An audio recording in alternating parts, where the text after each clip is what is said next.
Sebuah rekaman video CCTV menampilkan pria tak berbusana menyerang imam masjid viral di media sosial. Video tersebut dibagikan akun Instagram @kameraperistiwa pada 8 September 2021.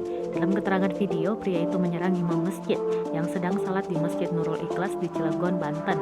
Disebutkan pula peristiwa itu terjadi pada Senin 6 September 2021 pada pukul 18 waktu Indonesia Barat saat sholat maghrib. Dalam rekaman video CCTV terlihat sejumlah jemaah sedang melaksanakan sholat berjamaah. Tiba-tiba seseorang pria tak berbusana datang dari arah kiri dan berjalan ke belakang para jemaah.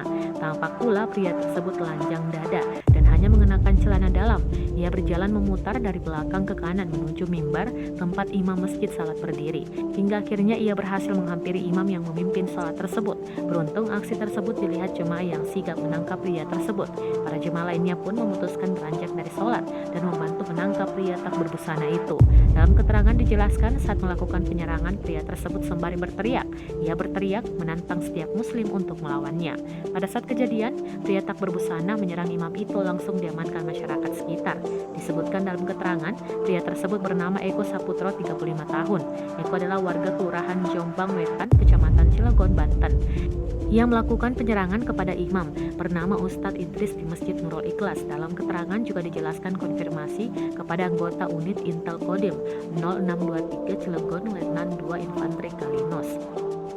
Letnan 2 Infanteri Kalinos menyatakan kejadian penyerangan imam masjid itu terjadi pada Senin 6 September 2021 pukul 18 waktu Indonesia Barat saat maghrib.